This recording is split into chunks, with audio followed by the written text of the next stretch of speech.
Hat. Is that thing on your shoulder? Has been the question I've been asked most frequently for the last month.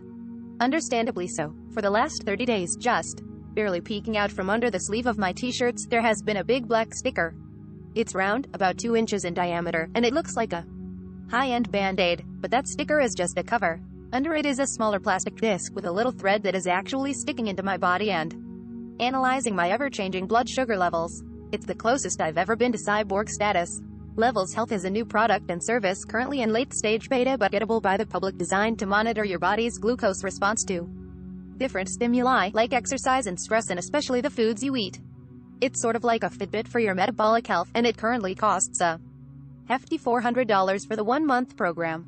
It's aimed toward athletes and the health-conscious who are looking for everything from optimum performance to simply staying healthy. Glucose monitoring devices like these are traditionally used by diabetics, who need to know their blood sugar levels and when to administer insulin or treat for low blood sugar.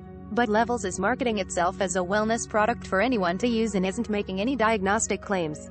Levels is currently a general health and wellness program not intended to diagnose, manage, or treat any health conditions, says Dr. Casey Means, the company's co-founder and chief medical officer. But let's back up a little and talk about glucose itself. You might think of glucose as the primary building block for energy inside your body. Your digestive process breaks down the foods you eat, especially the carbohydrates, but fats and proteins too, and converts much of it into glucose, which it puts into your bloodstream. When that happens, your pancreas gets a signal to release insulin, which is a hormone that allows the cells in your body to take up the glucose and use it as energy every cell in your body uses. The problem is that there can be too much of a good thing. When there's too much glucose in your blood, it sort of overwhelms your system. Your muscles can't take it all up, and bad things start to happen. It may get stored in fat cells as triglycerides. It may damage your liver, brain, and other systems. Big doses of glucose can also cause your pancreas to make too much insulin, which can lead to something known as insulin resistance, where your cells start ignoring the insulin and take up less and less glucose over time, which means more and more glucose stays in your blood. This can lead to a whole host of medical problems, including type 2 diabetes, heart disease, obesity, and potentially things like cancer, Alzheimer's, reproductive issues, fatigue, brain fog, and much more. According to a 2018 study from UNC at Chapel Hill, only about 12% of Americans are metabolically healthy, which is a frighteningly low.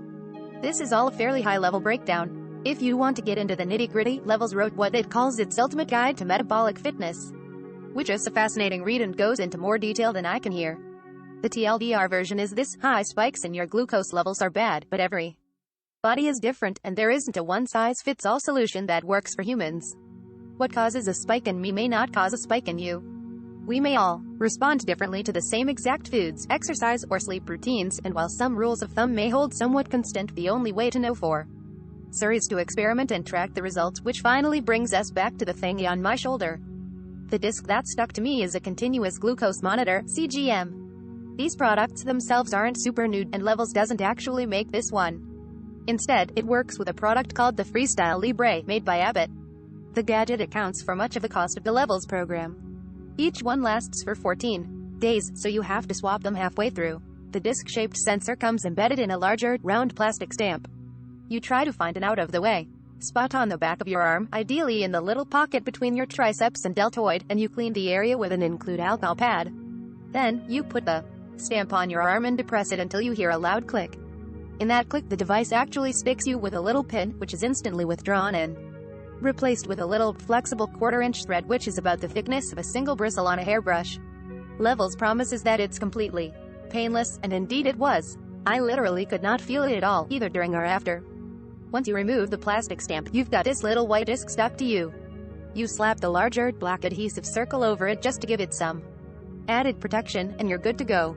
It's completely sweat-proof and waterproof. I ran, swam, surfed with it and never had any issues, and you'll largely forget it's there at all. The sensor logs a sample every minute and transfers all of the data over to your phone when you scan it. To do that, you simply touch the back of your phone to the sensor. It has an NFC radio, and it transfers all of the data points collected since your last scan over to the Levels. That app is where you spend most of your time. That's where you log all of your food and exercise. You simply write in what you ate and when you ate it, or you can take a photo of it if that's easier. You don't need to be too specific, i.e., you're not counting calories, ingredients, or macros, you just enter in enough information so you remember what you had. You can also log events like meditation, sex, or moments of acute stress. Whatever you want, really, you can see how your body responds. Levels recommends you keep your glucose levels between 70 and 110 milligrams per deciliter.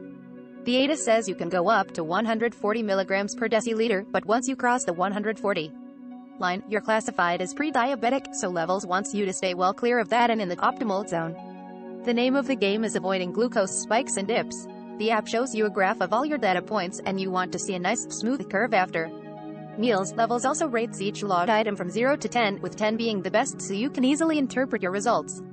I logged nearly everything I ate in every minute of exercise for a month, and I was genuinely surprised by the way my body responded to certain things. For instance, there's this one protein bar that I've been eating for years that is high protein and low carbohydrate, etc.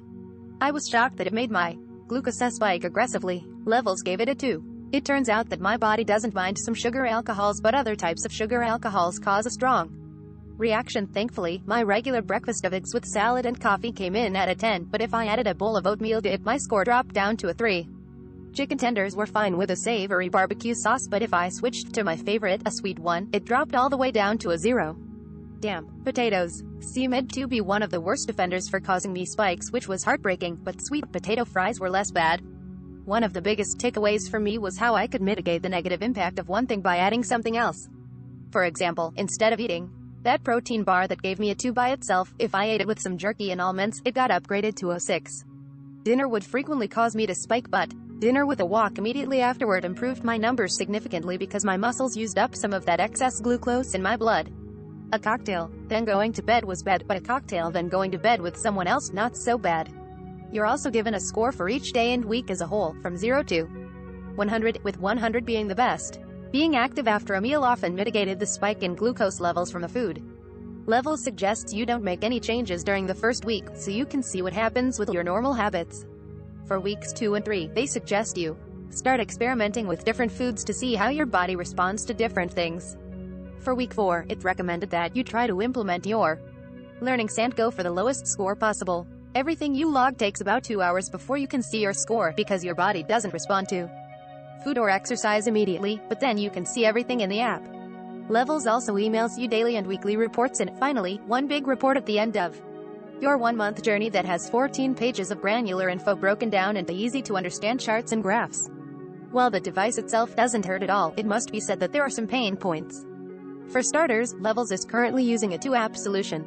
You have to download the Sensors app called Libre Link and set up an account on it. Then you tell that app to share info with the Levels app. Once everything is set up and linked, you don't really need to deal with Libre Link again, but Levels acknowledges that the onboarding process isn't ideal, and it's working on a better. A larger issue is that the sensor itself can only store 8 hours worth of data points. That means that if you don't remember to scan it right before you go to bed and again right when you wake up, then you'll have some gaps in your data. Not ideal, especially if you're one of those lucky people who actually gets 8+ hours of sleep. Tell me what it's like. Levels is working on compatibility with another continuous glucose monitor that has Bluetooth, so it could constantly push updates to your phone in the background, but no word yet on if or when that option will be available. The sensor can only hold 8 hours worth of data, so you have to remember to sync it often with the app. Levels could go further in clarifying what your numbers mean, especially toward the beginning. Right now, the way the app is set up, you don't get a ton of information or advice to go along with your data. The company has written a lot of blogs that help explain the ins and outs of the science behind this, but it would be nice if it were better integrated into the app and if there was more built-in coaching as you went. Lastly, there's the price. $400 for a month is steep. For that, you could buy a very solid multi-sport watch with GPS or an Apple Watch that would last you for years and track a ton of different metrics and activities. Of course, the data you get from Levels is unique in the pantheon of fitness trackers, but it would be easier to take the leap if the cost wasn't so exorbitant. Its price certainly supports the argument that fitness tech really only benefits the. Ultimately, I enjoyed my experience with Levels, and I can see it being a useful tool for athletes who want to learn how to fuel properly for their unique body chemistry and for people who have concerns about their metabolic fitness.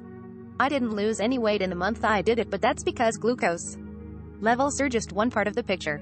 Levels works with Apple Health and Google Fit to automatically import activities, but part of me thought it would be nice if it could integrate with a calorie tracking system like MyFitnessPal. After some thought though, I came around to believe that it might be best to take a month to simply learn how your body responds to different foods and activities, and then integrate those learnings into your diet and exercise plan going forward. That's something I'm already doing in the days since I took the tracker off. Where I used to just snack on an apple, now I'm more likely to pair it with some yogurt or cheese because I know it won't spike my glucose as much, which will be better for my long-term health and may help prevent an energy crash a few hours later. That really is valuable. Levels is targeting a full launch sometime in 2022. It's currently in a semi-closed beta, and it has more than 100,000 people on the waiting list, but if you use this link, you should be able to skip the line, and most people will get their tracker kit within 2 weeks of ordering.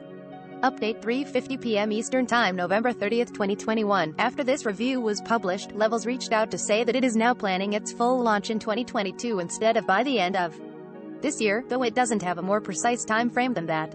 We've updated the article to reflect this information. Photography by Brent Rose for The Verge. Agree to continue. Levels Health. Every smart device now requires you to agree to a series of terms and conditions before you can use it, contracts that no one actually reads. It's impossible for us to read and analyze every single one of these agreements. But we started counting exactly how many times you have to hit agree to use devices when we review them. Since these are agreements most people don't read and definitely can't negotiate.